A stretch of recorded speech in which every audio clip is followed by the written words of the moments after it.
maybe talk a little bit more about why women empowerment specifically, and what do you do to make sure that you keep showing up with that energy? Well, first of all, let me just make sure I put it out there. You can't always be up, right? Yeah. If you're always up, then there is no downs for you to grow. And so I Yes. think it's about paying attention to what your needs are, right? It's the old put the oxygen mask on first. We've all heard that analogy, and it sounds like, it's just talk, but it's true that, you need to figure out, okay, today is not the day for me to push my body any further. I need to rest. Today is not the day for me to just get through those, calls and reaching out to clients.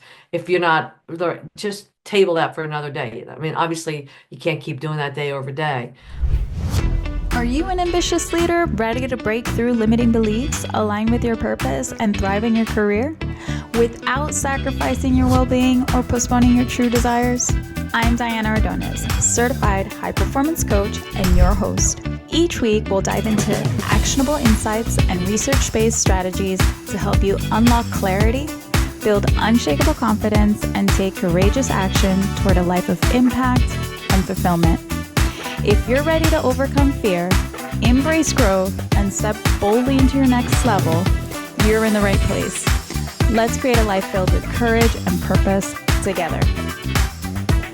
Welcome back, everybody, to the Courage and Purpose podcast. I am joined today by Kim Luthy, who's a certified financial planner. And I'm so excited to share with you how we met and her amazing story and all the wisdom nuggets that she has to share with you. I actually met Kim at a networking event about 2 years prior to losing Juan. And what stood out to me about her was that when I met her, she just had such a beautiful smile, such great energy, and such a calling to be at all the women empowerment meetings that were happening in the area at the time. She was very passionate about helping women and empowering them to take control of their financial future, but also more broadly about how they are empowered in their careers and in their networks. And so, to flash forward 2 years after that, I found myself in the worst situation of my life. And somebody told me, you should probably speak to a financial advisor. And I was very lucky. Juan actually worked for a really good company who provided a service where they would give you some resources so that you can plan for what's ahead. And one of the things that they offered was to speak to a financial advisor. And when I did, I just remember in the conversation, I wasn't even sure what that person was responsible for, what service they offered. And as he was talking, I remembered I met somebody like this at this networking event. Kim was this person that I think what she does is exactly what this person is telling me that they do. And I really connected with her.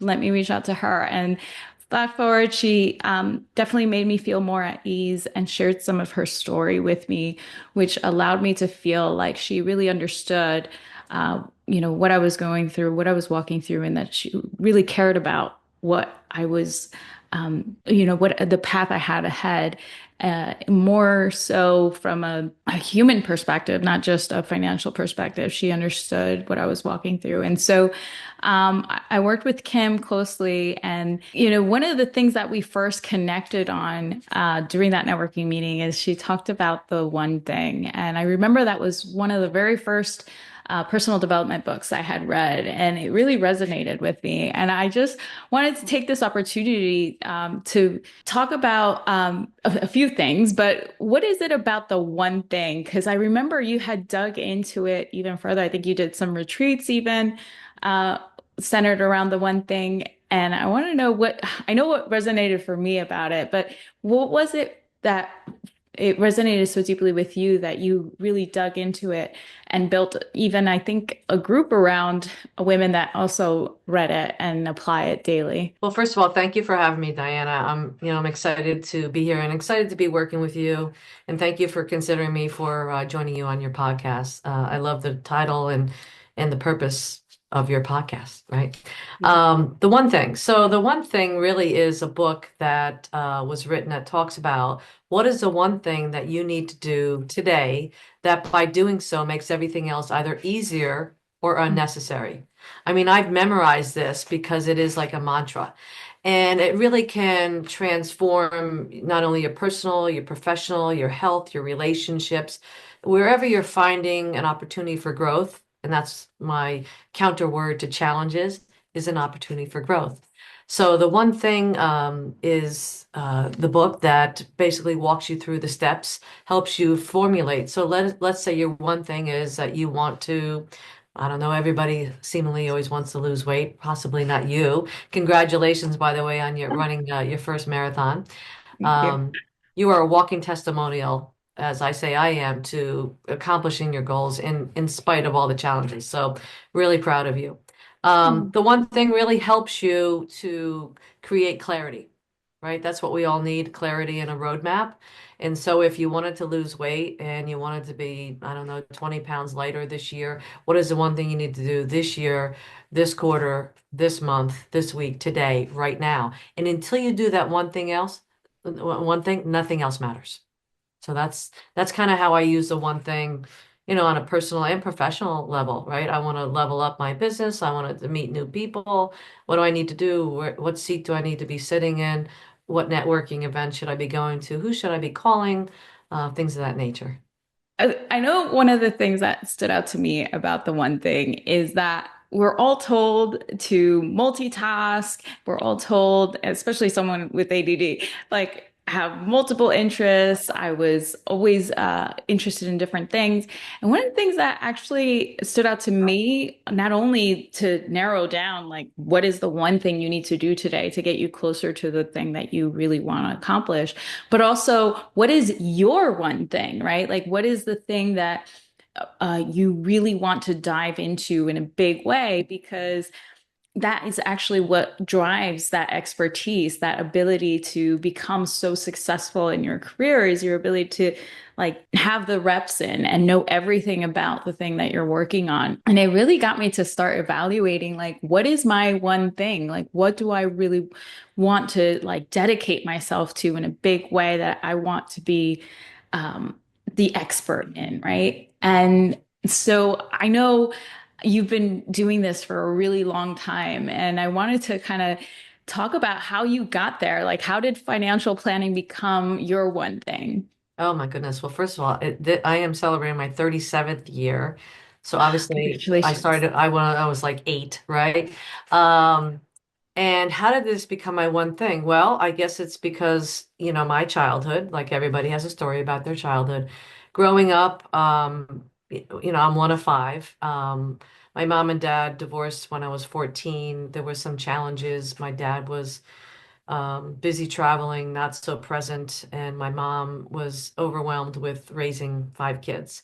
I guess I don't know if it's nature or nurture, but out of the gate, I was always an entrepreneur. I would do whatever it needed to be done, period. So whether it was a newspaper route, cutting lawns, shoveling driveways, we were taught, we were as we were growing up, don't let any grass grow underneath your feet. So get moving, let's go. So as I was, being growing up and so forth, I realized that my mom's lack of planning caused challenges for her own journey and it changed and framed, the way that we were raised. I don't know, maybe it was a blessing because it really elevated me in the drive to do more. And I'll say this in the beginning and at the end, doing more isn't always better, but having to pull yourself up by your bootstraps and say if it's meant to be, it's up to me, right? And especially as a woman growing up in the 70s and here now, everything is up to us most of the time. You should find, and hopefully you do have people you can rely on. And I didn't do it alone. Let me just say that. My siblings all jumped in. And I always like to surround myself with other people who want to help lift you up, right? I'm always willing to give, a hand up, but not a handout, right? I think we should earn everything we have. So anyway, long story short, I just realized that when I was looking for a job after college, I enjoyed talking with people. I wanted to learn more also myself about finances. Back then, there wasn't the internet, and I looked for a job in the newspaper, and I saw financial sales. And it sounds silly, but I said, I like sales. I like money. I like having it when and because not because I love money, but I love the opportunity it provides me, how I can be generous with it, how I can create a lifestyle and change other people's lives. So I took a job with this firm, and I was with the same firm for 32 years. So I knew that I could change people's lives. And in turn, then also my life would benefit and those around me. Amazing. I I love how you talked about this, that the struggle became the gift in a way. Like you said, well, maybe it was a blessing. There is something to be said, I think, with most people that I've spoken with about purpose, and that it does come from kind of their darkest, more most challenging parts of their lives inform what then they feel the heart to pursue. There's something to be said, I think, about being in that situation where you see the pain or the struggle and you turn your pain to purpose because you want to help others, right? To not have all that pain or have a little bit less, or come out the other end a little bit better than you would. It's almost like we're helping our little selves or our old selves. Does that Yeah, resonate? yeah, it does. I mean, everything happens for a reason, whether we like it or not. And Yeah. just need to be paying attention. I say God throws a pebble, Love a it. rock, a brick, a boulder, and eventually you say, I'm awake. I hear you. Um, you would, if you're not struggling at some point in your life, then you are not growing. It's that simple. Yeah. And so I've learned over the years, and it wasn't always this way, to think, what is this situation trying to teach me? Where can I find an opportunity to grow? Um, and I become impatient with people who aren't forward thinking as a result of that because I'm energized. We all put off that energy. I can pick up on people's energy when can't you, right? When you walk into a room, if someone's kind of solemn, you almost want to repel from it. I am drawn to people with energy. So yeah, I think the challenges actually I view them as opportunities, right? Because when someone calls me up and they have a problem, I love solving problems. And so I like to look at the big picture. And I mentioned about being a walking testimonial earlier. I feel like I am one of those people where you name it, it's happened, right? I've been through a divorce. I've been through a child who's been on life support. My father had early onset Alzheimer's. My parents divorced, myself when I was younger. I could go on and on. It doesn't matter if it didn't happen to me, it's happened to a client. And so I love like sitting down with someone and telling them, I get that you're in a dark place or a challenging time or going through a transition, but let me tell you about what's on the other side of that fear. That's the hope, is that you have to think that there is something better out there. Otherwise, why would we go through this journey called life if we didn't have hope and we didn't have excitement and we didn't have energy? So, Yes, I love that. Actually, that's where we started, right? As I said, I met her and I loved her energy, right? thank you. It's such a testament, though, to why it's so important for us to be intentional about the energy that we bring into a room, right? And it's like we get one opportunity to like you had no idea, right? What was going to happen? Because at the time I had no real like reasons to think that I was in a position to need a financial planner. And flash forward 2 years, like it made such an impact on me that I said I'm going to reach out to her. And you are walking daily through this world, having encounters with people, and they can sense it. I think it's your spirit, right? When you can portray the energy that you want to in your spirit, that they connect with that. And then sometimes I think maybe primarily as women, and maybe I'll let you talk about um, why you're so passionate about women empowerment specifically. Um, but I think as women, we give a lot, and then sometimes we're so drained of our energy that we can't show up as, a reflection of that spirit that we have inside us.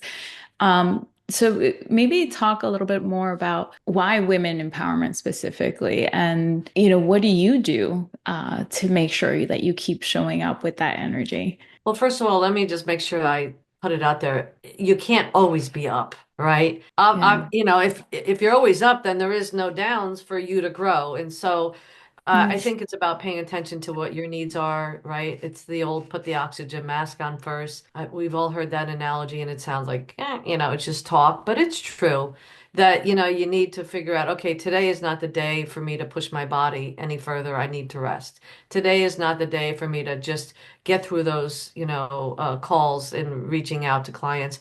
If you're not, just table that for another day. I mean, obviously, you can't keep doing that day over day.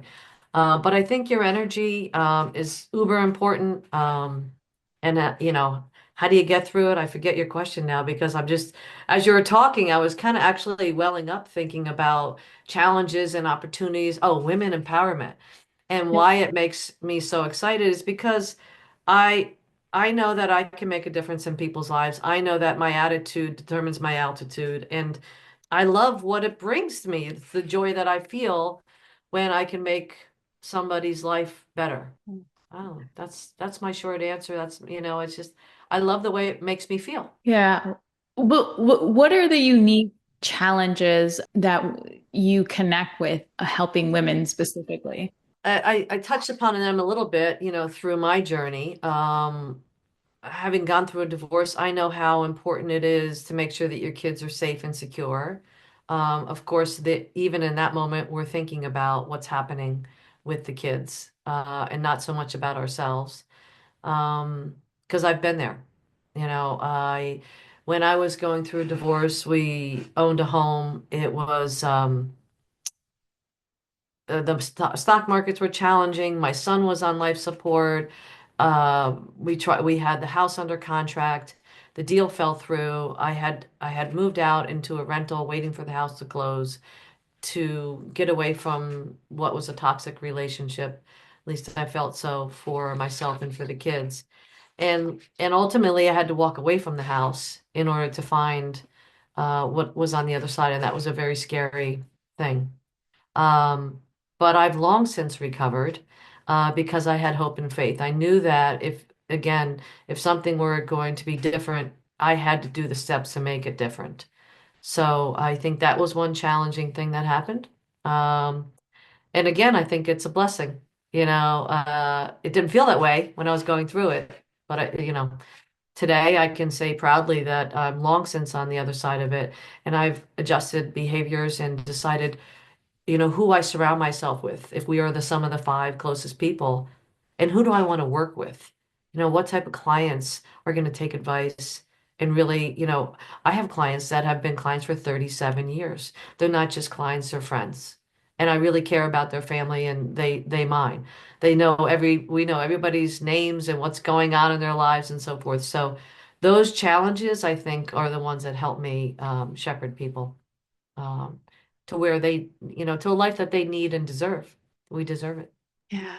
I love that you use the word shepherd people. It is like a testament of like it's not just that you're, informing them or that you're, pulling them in a certain direction. Yeah.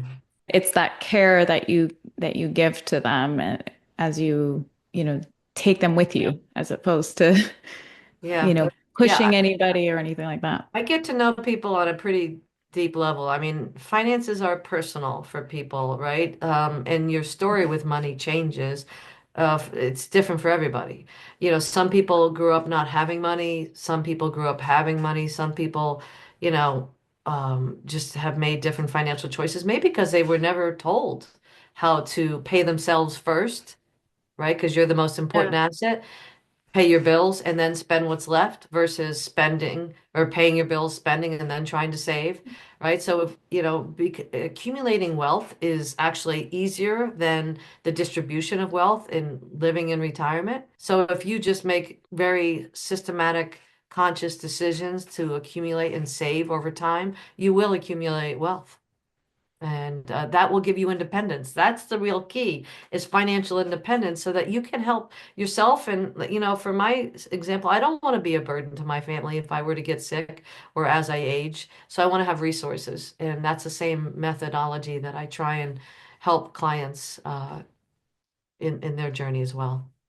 Yeah, I love that you bring this up because I think it affects our belief systems around money. And I've actually never talked to you about this, but I grew up kind of always being in need, right? Like when my family when I was born, I was actually born to two students, right? So my parents were both studying in Ukraine. And so they were students that had no salary and they were scrambling to make money to be able to raise me. I was a surprise baby. My mom was told that she wasn't going to be able to have kids. And so it was like, surprise and it's a blessing, but now what do we do? And my sister came later because they were like, oh, it's a fluke. Not so much. Yeah, three pregnancies later, they were like, okay, that was That not doctor good was wrong. information. Yeah. Yeah. But so my sister was born towards the end of their degree, but my father was Cuban and my mom was Ecuadorian, and my father was, in Ukraine because it was a communist country and Cuba was communist. And so when we went back to Cuba, we experienced obviously the poverty that comes with communism. And then from there, we went to Ecuador, and it wasn't much better because it's not a thriving country, especially probably not at the time, but especially not for a foreigner. And so my dad being a foreigner in that country, it was very difficult for him to find work. And I think there's a lot of culture differences as well, which make it Mm. difficult to be understood. And so he was not able to find work. And then we finally arrived in the United States, but also struggling because we were here as seeking asylum, and they don't, neither of them speak the language, so they're engineers but unable to really have a job that reflected that education. And so my father, cleaned floors, stocked shelves, um, washed dishes, whatever it took Whatever it to, takes. Yeah. yeah. But that also meant for a lot of years I was experiencing this lack in our home, like where everything was, we can't afford it. We can't afford it. How are we going to make money this year? And even after my father joined the military, um, he was he received honorable discharge because it turned out that he had late onset diabetes. So he was type 2 diabetes that now they call it, 2.5, because my father is very thin. He was very active and yet he had diabetes. So it wasn't a weight thing. He's Mm. still on insulin even today. And so it was like, okay, well, now as a diabetic, he can't serve. And they sent us back to where we came from, which at the time was Florida. And the military doesn't have a good way of process, especially at the time, I guess, of processing the last paychecks. And so we were living paycheck to paycheck back then. Now there was three kids, and it was like, okay, well, now it took them something like 6 months for them to get him his last check. So we were like, basically, my dad has no job now because he just got discharged. He doesn't have any income coming in, and we're staying with friends because the military told him, okay, here's the help that we can give you, and they sent us to a homeless shelter. And Mm. so all my life, I had this like feeling like watching my parents, especially as the oldest, maybe knowing too much about what was Yeah. happening financially, Unfortunately, kids know more than we think. Yeah. right? And it was always like, we don't have, how are we going to get? We don't have, how are we going to pay the bills? How are we going to pay for rent? How are we going to, my dad mixing milk with water to just have a little bit of milk. Stretch it. Yeah. watching my sister be still hungry for dinner when my dad gets home and him like, having his plate of food and giving his portion. Like it just does create this like emotional connection with I must always say like I must not spend or I must not um ever like money's never coming to me, money's always leaving me, Yeah. that It kind of definitely feeling. it definitely frames your mindset. And like I said earlier, that part of that can be a blessing or it can be a burden. But as an adult, we have the opportunity to start anew, and create some behaviors that maybe let the past go, you know. Um, but hold on or remember what was important about it so it keeps you grounded. Uh, with 5 kids also, I mean, my father was employed, but his paycheck only went so far. And I could remember we went food shopping every 2 weeks and we were like, would push the cart down the aisle filled with food. Back then, we like the can sale at ShopRite was our friend because you could get 10 for a dollar. But by the tail end of the second week before the next paycheck, we were having pancakes for dinner. My mom though would say like, "Hey, let's have breakfast for dinner." She made it fun. And so I think when I was raising my kids, when there were challenging times financially, and there were at different pockets of my life, as I mentioned, I would probably not share as much about we can't. I'd say, well, here's what we can do, right? It's all in the words that you use, and here's what we can do, and let's plan for that. Let's all save, or let's do that. So I think we can frame it differently as we get older and the more we've learned and how we've seen our parents struggle or what have you, or other people. So it's always an opportunity for growth. I'm back to that growth, you know, mantra. I love it.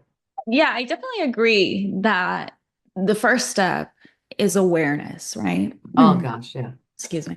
Because I don't think I even knew that I had a scarcity mindset till I started paying attention and saw it in other people, where I was Mm. like, oh, that's scarcity, right? Like this fear of not having enough, it comes from that. Like little behaviors, even just like, and I still struggle with this, honestly. Like I don't want to throw food away, or like I can't even though it's gone bad, it feels like terrible. Yeah, we do the same thing. And so actually we started buying less and then we could go out again. Yes.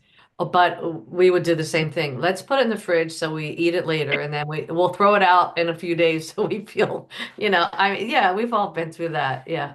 I Yeah. get it. Yeah. And so it's like, okay, now that I know this, what do I want to do about it? And I think it's so powerful, the things that we say to ourselves, like you said, it's like, I remember growing up with, we can't afford it. And so like, I have to like catch myself when I start to like default to that. To My favorite question now is like, how can we have the thing that we want? And honestly, like Juan started to show me that pretty early in our relationship, was like, okay, what do we have to do to like go to Hawaii? What would we have Right. to do? How would we be able to do the thing that we really want, as opposed to like, no, that's too expensive, we can't afford it. It's like, okay, let's make a plan. Like you said, every problem is solvable, and I love to solve problems. I feel like they're a puzzle waiting to be solved. And every problem has a solution.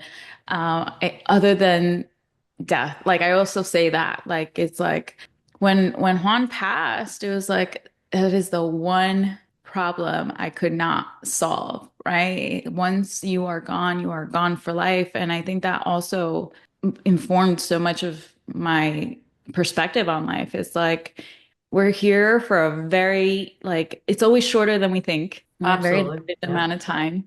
And so making the decisions now about what you really want is so important, because you can say tomorrow, tomorrow, tomorrow, but tomorrow is definitely not promised.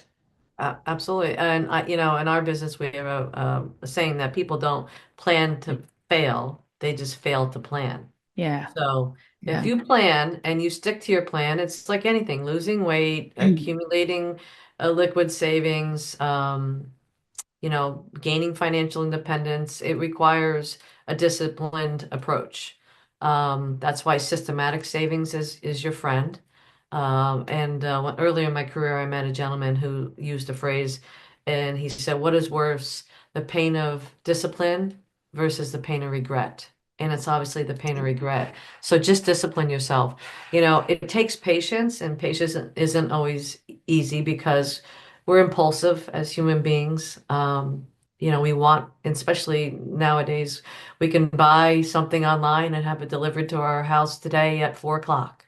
We Right. want things instant gratification. So it's really hard. And I'm not saying I'm perfect at it. I feel like I'm always a work in progress. But that's why you got to put your plans down for your family, for your goals, and revisit them. Work with a good planner who understands you and can make you accountable, right? Isn't it all accountability, right? If we are only doing it on our own, very few of us can really reach our goals independently. We all need help. Uh, that's so true. That's so true. Unfortunately, or It, you fortunately. know, I say when you talk about like it seems everyone wants to lose weight, right? When you say that, I found related to that is like so maybe a lot of people can relate to this is that physical exercise will be the quickest way you can get visibility and access to what your limiting beliefs are and how you handle struggle. It's like the fastest way you can get aware of what you say to yourself in the midst of a struggle is put yourself in a physical activity, right?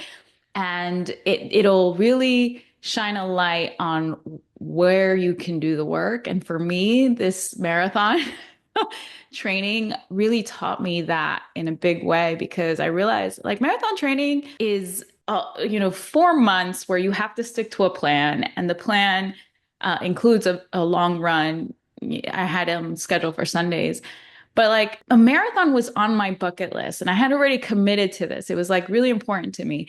And on the weekends, I had to do this long run, and these long runs went as long as 20 miles as you got closer. And I realized like I had so much discomfort asking for help because I had to leave Mia with someone, right? Like I can't take her on these runs with me. And I remember just feeling all this discomfort around, hey, can you pick her up today? Can you watch her today? And it does shine a light, like whatever your struggle is, like physical activity, these goals that we set to ourselves will shine a light on what is preventing you from growing in all the other areas of your life. And when you say that, I'm like, yes, you can't do it alone. Like there's such a part of me that has this like tendency to want to do it alone, and I know Yeah. that prevents my growth in a lot of ways. And it really is about though when you get that awareness, it's understanding the nervous system, like that feeling that I got when, oh, it's time to throw out the food in my body. It's like my nervous system is remembering a time where, the scarcity was a real thing and it was really scary and it felt really unsafe. Asking for help, same thing, right? Like growing up, that wasn't something that was safe to do. And so it's about teaching your nervous systems that you are safe and it's okay, and feeling that feeling and then doing it anyway to then reprogram your belief around what if this is good for me or not. And so I think it's so powerful what you're saying. Yes, we need help. And even if you're the kind of person like me that has a really hard time with it, it's choosing different and like moving Yep. yourself through it. Yeah. What would I you just say? want to add Oh, something there. yeah. You mentioned, I jotted down a few words that I heard you say. Scheduled, bucket list. Um, and then you said asking for help. And really what you're talking about is you feel guilty asking for help. And I'll talk Yeah. about that. Yeah. And then also I wrote down safety and security. Yeah. So let's go to scheduled. So you need to consider making yourself the number one priority, as I mentioned earlier, by scheduling your workout time, your meditation time, your journaling time, get your nails done time, whatever it is, but self-care, right? Self-care and without guilt. I mean, we have, unfortunately, as moms and as women, carry a lot of burden and like, about being responsible for a lot of people, including ourselves. And we're always seemingly last on the list. So now you're scheduling time to go for a run and you have to ask for help, and that is okay. It is okay. And Mia is probably better off as a result of it because she got to spend quality time with whomever you were able to tap into. And you're better off because you feel better and you feel accomplished. Like the sense that you feel, and I'm only speaking, and I can talk about myself. You certainly, I'm sure you mentioned it earlier after completing the marathon, the pride that you feel when you are doing those behaviors that we talked about that need to happen. Um, Bucket list, we all need to have something to towards. My bucket list, and we talked about, prior to this call about my second act. Part of that bucket list is doing some more traveling, and I have it scheduled, and I am doing that, right? But women in general, and specifically, actually, not in general, safety and security is probably the number one thing. Oftentimes, women, when they think about, you said, "Oh, I didn't even know if I needed or wanted a financial planner." You don't know what you don't know. And so you having that conversation opens up opportunities because if you can create a path to know that if you get sick or you live too long or become disabled, that you are going to be okay, that your family's going to be okay. That's the peace of mind that you feel when you put your head down on the pillow at night. So when people talk about finances and as a financial advisor, we talk, yeah, we talk about money. Yes, we talk about the products and vehicles that get you where you need to be, but it's more about these type of conversations that get you to do the behaviors so that you can get to that. And I won't even say a goal line. It's your journey, right? Because retirement or anything like that, that is not a destination. That's all a journey, right? So I just wanted to jump in because I heard you say a few things that I thought were important. Yeah, I would love for us to talk about those. You mentioned two more, and what I know I heard you say four, and bucket list, Guilt, agreed. safety, security, Okay. scheduled. Yeah. Yeah, Um, and scheduling it. Yeah, when you talk and we about would and we wouldn't miss an appointment with a client or yes, with your kid's exactly. doctor, but somehow, recently I've learned it's funny. I was having this conversation. I went on a women's wellness retreat to Costa Rica recently, and Yay. we are talking about, and I'm reading the book right now, The Year of Yes by Shonda Rhimes. I love Which that. Yeah, but I learned, let's say in my last, in my 40s, that the word no is a complete sentence, right? So I learned to stop saying yes and start saying no. And then now I feel like I'm shifting back. Well, now I'm saying yes to things, but I have guardrails because I know how to say no. I could say yes with guardrails. So if my family has, my mom has a couple doctor's appointments and I probably could not do my workout or move my day around. Okay, I can take her on this day at this time. And if it doesn't work, then we just reschedule it. But I'm putting myself first. And it's not selfish, it's self-care. Yeah. And I so the same thing with finances. Put yourself first, pay yourself first. It's self-care. Do yourself and your family a favor by taking care of yourself. Yes. 100%. I hated this movement to to tell people to be more selfish. Like that is not what Yeah. that is. It is Yeah. not selfish because the people that need the reminder to do self-care are the most giving people. And for you to pour into yourself, it's like we talked about earlier. You re-energize yourself so that you can give the best of yourself to people. It's Yeah. because you want to be able to give more that you're doing that, not because you want to be selfish and keep it all for you. Right. It's that you take care of you so that you can give the best of you to everyone around you. Right. I think like I always had an issue with calling it selfish. These people are not selfish. They are No. like the Very most giving, giving people. caring. Yep. Yes, Yeah. exactly. I also heard you talk about guilt, right? Like how guilt motivates us to experience shame, and how that's the number one thing that actually prevents us from taking action. Because guilt, you think about like what drives us to do the things that we want to do is really how we feel, right? Like if you're feeling excited, if you're feeling motivated, if you're feeling like this is a desire that I feel to do this thing, you're more likely to do it than if you're feeling, guilty and bad about yourself. It's the same Right. thing with when you talk about exercise, same thing. The reason people have such a hard time getting to the gym, doing the exercises, because they keep like shooting themselves to death. Like, I Yeah. should get to the gym, I should do this, I should be doing more of that. And like the more we feel bad about ourselves, the less likely we are to do the thing. We have to actually think about like, well, how would I feel? How would I have to feel to want to go to the gym? I would have to feel excited about it. I would have to feel enthusiastic. I would have to feel not because most of the time what happens, we think about the gym or we think about the thing that we want to do. Yeah. It's like, oh, but then it's going to be so hard and it's going to hurt and it's Yeah, going we to have to take get out of long. our head, stop thinking, just do. Yeah. We talked about Let Them, Mel Robbins' book, Let Them. And I've heard some of her podcasts as well, and she said, just act. Dreams are great, but actions are better. Actions make dreams come true.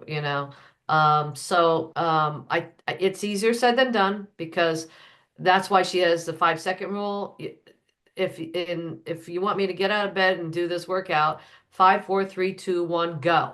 That's it. Just do it. And then we all know once we do the behaviors, whether it's the saving, and creates this pool of money that creates the ability to go on this trip or pay off a house or do whatever. If it's the action that creates the behaviors to go to the gym to, feel better in your clothes and look better in a bathing suit or feel pride, the sense of pride. It all comes from action. Action. Yes. So if you're thinking it, I tell my husband, write that blank down, write it down, and then create a plan. Because without Yes. a plan, you're aimlessly wandering. So what is Yeah. your plan? And say, oh yeah, I'll get to that. No, you do now, or set a schedule it to do it. So it's action. Yes. So that I hate it's so fresh in my mind because I just ran the marathon, but it's like it does really relate to everything in life. I think that's part of the beauty of training for a marathon is it like teaches you so much about yourself, right? And I had all the tools, but it's like you can know all this personal development stuff, and it's a whole other thing to then apply it. Even as a coach, like, I felt like I was really far along on the journey, and now I'm marathon training, and I'm like, ooh, I have to run 17 miles today, and I can't seem to get up from the seat. And it's because like my nervous system is like, not good, not good. And I had to apply the things that I teach people to do. And it's like, okay, one very small thing, like, okay, now I am going to change into my into my workout clothes. Okay, now I'm going to put my socks on. Now I'm going to put my shoes on. Now I'm going to put my headphones on. Okay, I'm going to, and it was like all the little bitty steps that led to, okay, now just press the start button on Strava. You know what I mean? And then all of a Right. sudden I was running. But it was like if I focused on the run itself, it just got so much harder when I was like, okay, I know how to combat this, but now I have to like really shift my focus because I'm feeling a lot of fear. I always say, if you're not taking action, it's usually a focus problem because your focus is where your energy goes. And a lot of what we're talking about is also energy, right? Like if you don't get that small step momentum, your energy is in a different place. Your thoughts are creating what energy you have.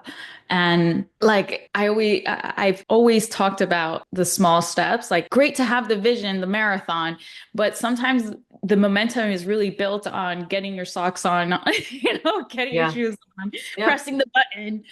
And it is that making it actionable but very small that makes it more like manageable for your nervous system. It's like, okay, well, putting on my socks doesn't feel that scary right now. Taking the first step on the run doesn't feel that scary right now. And then before you know it, you've done 20 miles. I think that applies to everything. Our careers, our relationships. Yeah, Sometimes it's moving forward. It's taking the step, even when it's uncomfortable, and when it's scary, it's being consistent, right? You can't just get up and run a marathon, you have to train for it. You can't just, retire, you have to train for it. You can't just, fit into the clothes that you want or travel to the place you want to go to, you have to train for it. So I think it's consistency, and that's the difference between those who have and those who sometimes don't have, because you have to be willing to do the things that other people are unwilling to do. And it doesn't mean they're bad people. It just means if you're comparing yourself to the bar that you set for yourself and you're going to be disappointing yourself, then you have to push, again, rest when you need to rest, but you have to keep moving forward, right? One step in front of the other. Sometimes you take 3 steps forward and 1 step back, but that's okay. And you could have a bad day, right? If we're talking about running, maybe had an injury, or maybe if we're talking about losing weight and you had an emotional event that happened in your life and you went for the ice cream today, doesn't mean it's all lost. Just get back on the horse. Same thing with about financial planning. It's not lost. I tell people, don't worry about what happened in the past. All we can do is control your behavior in the future. So control your own destiny, make better choices. Simple as that. Sounds simple, but it's simple in theory. In practice, it feels it's difficult. much more complicated. It is. Yeah. It is. But Like just, even, yeah, I'm sorry, but think about the feeling that you feel when you accomplish something that you've done. That's yeah. what you're thinking about. You're not thinking about the fear of the run. You're thinking about, crossing the finish line. See yourself doing that, Yes. because your mind is so powerful, right? Yes. And that Yes. goes that reminds me of the vision boards that we talked about previously, right? Putting that on your vision board and you put it out into the universe. We talked about our energy and the vibration. You attract what you need. And me going to Costa Rica, I had on my vision board. It was a travel board. I didn't know how it was going to happen. I got a call from a doctor that I met who was running a retreat. A room opened up. I said yes. And the word Yeah. enlightenment was across my vision board, the travel one, and it turned out to be a women's wellness retreat at a yoga center. And I had time to meditate, to journal, to have, talking healing circles, to exercise, to eat clean. I mean, it really presented itself in not the way I had no understanding of how it was going to present itself when I put on my vision board, but look how it happened. I love So that.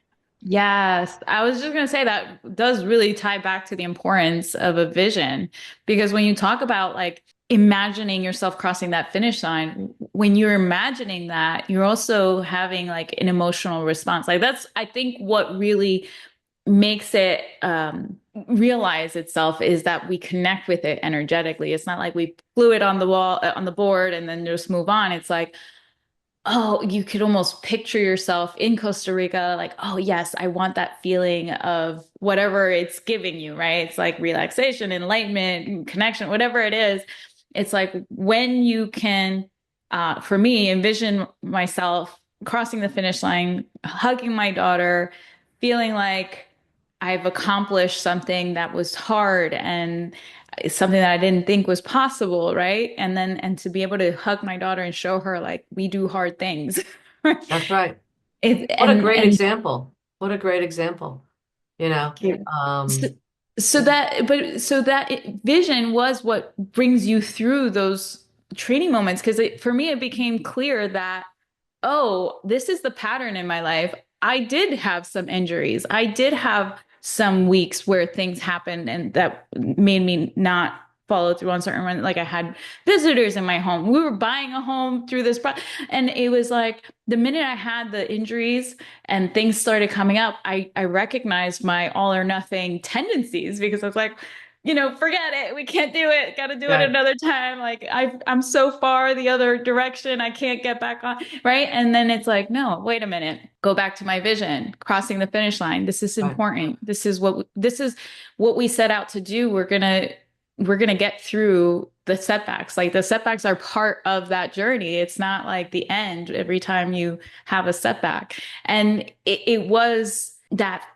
vision that kept me going. Like, okay, this is why we're doing this. If you don't have that, it's hard to get back on a plan that seems to be, so like you start to ask yourself, why am I really doing this? Right? Like, right. why? Well, I mean, that's true of financial planning with clients. That's why we talk about all the things that, what does money mean to you? What are you looking to accomplish? What does it look like in retirement? Like, where are you going to be? Okay, you may not have the answer to all those questions right now, but you get thinking about it and you create a plan. And now have ownership and accountability to the behaviors that you need to do. And so you're not making the impulse purchase, you're planning for it.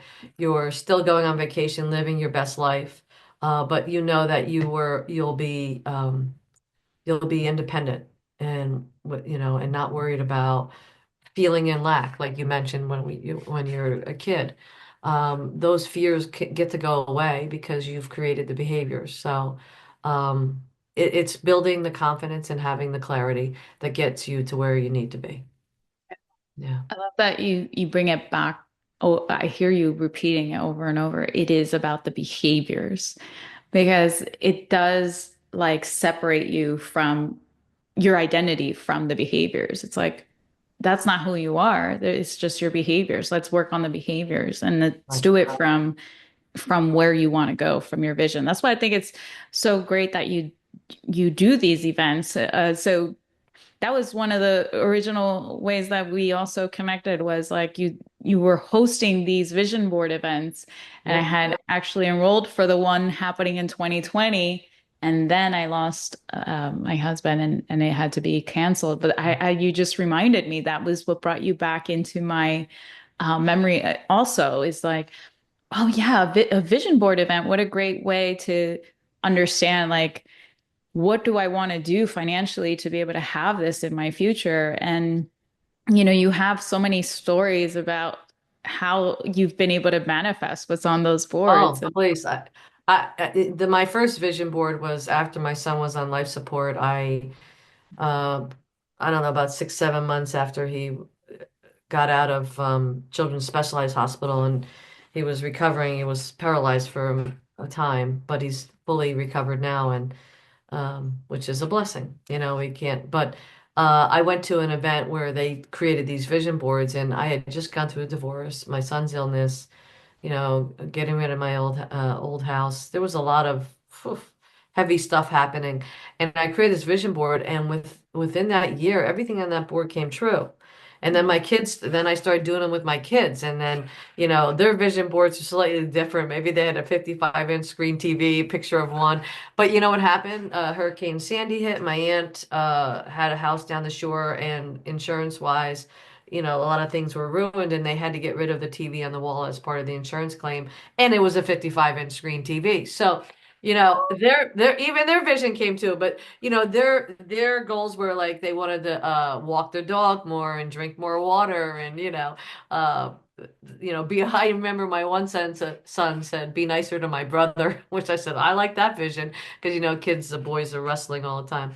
So anyway, I did a vision board not knowing what it was. I was just in a business environment, structured activity, and it created like this whole shift in my mindset. And I got then started doing with friends and neighbors. And then I said, how can I create a group where I can make help other women do, benefit as well. So I created the Vision Network.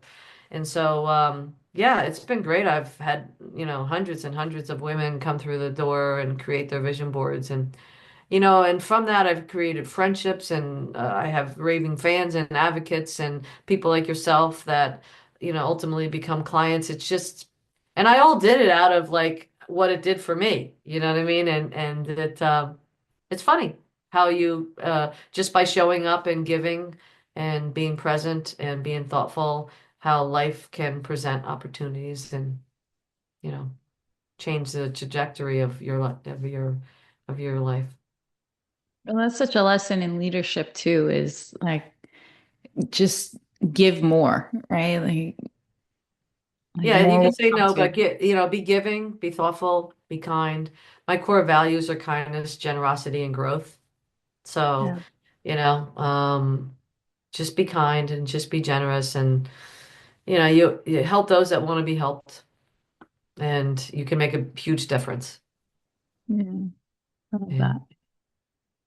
What would you say it was the one event in your life? Because you've been through a lot. Like I remember when you shared your story of your son, like I can't, I can't even begin to imagine how you like continued to show up with hope over and over and over. Like, what would you say was the event in your life that informed that faith and hope? And how do you practice it daily?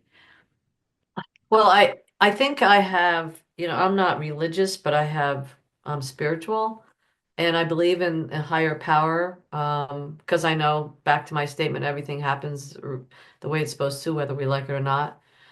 And having lived decade after decade and my life journey, it didn't feel good in the moment when I had some of those challenges, but because of that challenge, I am now able to leapfrog into a different direction, surround myself with different people. Um, I don't think there's any one event. I think all of those were cumulative, and it's about paying attention to those lessons. Um, yeah, I don't think there's any one event. I feel like I mean, from the moment that my parents got divorced to my own relationship choices, I think I've collected a lot of wounded birds, given them wings and teach them how to fly, and that sounds very admirable, but at what expense for me? So that's why my second act is, more about continuing to help others, but also making sure that I'm putting my oxygen mask on, um, because I want to still be here to make a difference if I can. Yeah. Tell me about I love that term. I don't know if it's that you're taking it from somewhere or where it came from, but tell me about the second act. Where did the inspiration for it come and what does it mean to you? Well, it's a word that I saw when I was creating my vision board this year, and I cut it out and it's on my board. And so I'm like, yeah, you know what? My second act implies that I have, I'm only halfway through, but that's not the case, right? God may have a different plan. I just think, if I'm paying attention to all the things that have happened and what brings me joy, then I need to make sure that I'm very thoughtful about doing those behaviors that bring me joy. And I love the idea that I can help a son who's, you know, running his own business, and give him some resources and encouragement, and talk to him about business plans and budgeting. I love that I'm in that position to be able to do that at my stage of life. I love that I have a son who's in college, that even though, he's living off campus and we have a meal plan, and he wants extra food for his apartment with us, he pays for it because he has the core values to know that I'm not going to tap into just because maybe mom has the resources. I'm responsible for that. I think my second act is really just a reflection of all these things that have happened and lessons that I've learned, and knowing that if I, you've seen maybe the analogy, if you fill up a jar with marbles and you put one in for each year that you have lived, it seems like you got a long way to go. But if you fill up the jar with marbles and you start taking one out, and it just shifts your mind to go, oh, my time is going to be less. Like, so I need to make the most of it. I need to make sure that I'm as healthy as I can be, as happy as I can be. And if that means changing my tribe, my circle, who I hang around with, if that means changing my behaviors and what I put into my body, then I need to do that. It's enough excuses, because a lot of times we give ourselves a lot of excuses. So my second act is just about making sure that I smile as much as possible. I laugh as deeply as I can. I give as often and as much as I can afford without becoming a burden later by giving my resources away. Um, and educate and elevate and empower, back to our original word, as many people as possible to take control of their own destiny. It's my second act is just about, okay, what were the lessons, and if I've been so busy raising kids who are now on the tail end of, their schools and getting off their careers, it's my time. And so traveling, adventures, like I'm looking over my vision board and some of the things like uh unleash the bubbles was a term that I put on my vision board. I don't know what that meant. I just meant like because I think of like a glass of champagne as like celebratory, right?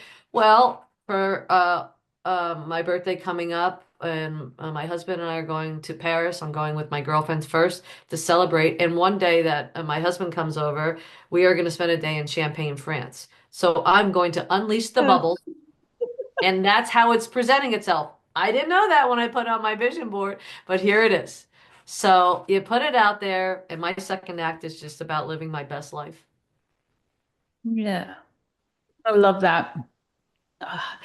You said celebration, and I just wanted to touch on that a little bit because that also is such a s- important lesson for people is like I think as high achievers, sometimes we skip that step, right? Yeah. Do you feel like that has been the case for Yeah, you? for sure. I used to run a women's group for a broker dealer, and we had different themes each year. And I like this. The one theme was elevate and celebrate. So if you do the work and you elevate yourself, your business, your mindset, your lifestyle, your finances, then you need to also spend time to celebrate. So that's about restoring, saying, knowing when to say yes, knowing when to say no, and taking good care of yourself. So, yeah, celebration is key. I love people and energy. I love music and I love hosting parties because I like to see people. I like the flow. I like the ambiance. So I love celebrating and I plan on celebrating life and, the ability to do a little travel, before my body tells me differently or my age says something because, we are still in the go-go years. And then as we get older, we go in the slow go and then the no-go, right? So I'm still there. Let's do it while I have some of the energy and the opportunities and celebrate this wonderful thing called life. Yes, I think we can kind of wrap there. It is such a blessing to be alive, right? I think that was what kept me going after, Juan passed was I get to keep waking up and he doesn't. And so now I have to like live my life as much as I possibly can because it's a gift and it was taken from him. And now I have to do that for Mia because I want to, because it's a blessing and it's worth celebrating every day. It's worth celebrating.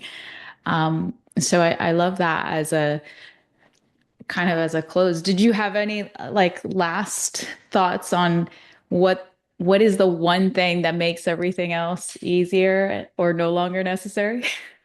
Taking action, getting out of your head. Um, yeah, setting boundaries, making yourself a priority, asking for help, um, you know, and helping when you can, helping as much as you can when it's healthy for you. No, I'm happy to be here. It was a great conversation. We always have great conversations. Today we're just recording it. I wonder what we've said previously, that could have been, nuggets of wisdom or it's just about living your best life, period. Mm. What does that look like for you? And then get going, get busy living, right? Yes. Yes, because like you said, I do believe that everything happens for a reason. And so when we have those callings to do something, to be somewhere, I do believe that that's informing where you're meant to make an impact. And so you're meant to be there. You're meant to see that person. You're meant to help that person. When you get that inkling to reach out to someone or to give something or to create something, it's because you're meant to be in those spaces, right? Yeah. And so I was so grateful that you created your vision board event and that you went to that networking event. That I sat next to you that day.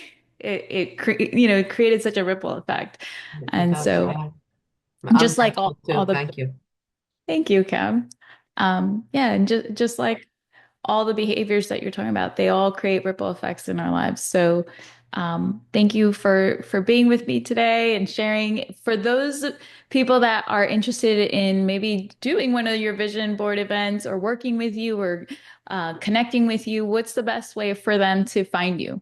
So you can go to our website, which is Synthesis Wealth, Synthesis, synthesiswealth.com. Our office is 973-601-5020. You could probably find me on LinkedIn, Facebook. I just actually started a business Instagram, so Kim Luthy Finance. I'll be posting more on there. So if you just Google me, I'm sure you could find me. And I'm happy to have a conversation and see if I can help and or just share experiences. It's all good. Awesome. Thanks so much, Kim. Thank you, Diana. Till next time. Thank you for tuning into today's episode of Courage and Purpose. I hope today's insights inspired you to take bold action and align your life and career with what truly matters to you. If you're ready to dive deeper, I invite you to download my free Action Indicator Assessment, a powerful tool to help you uncover what's holding you back and take the next step towards clarity and confidence. Just visit www.lifeonpurpose.coach/action indicator to get started today. If you found value in today's episode, please subscribe, leave a review, and share this podcast with someone who could use a little extra courage on their journey. Until next time, stay true to your purpose, lead with courage, and keep thriving. I'll see you in the next episode.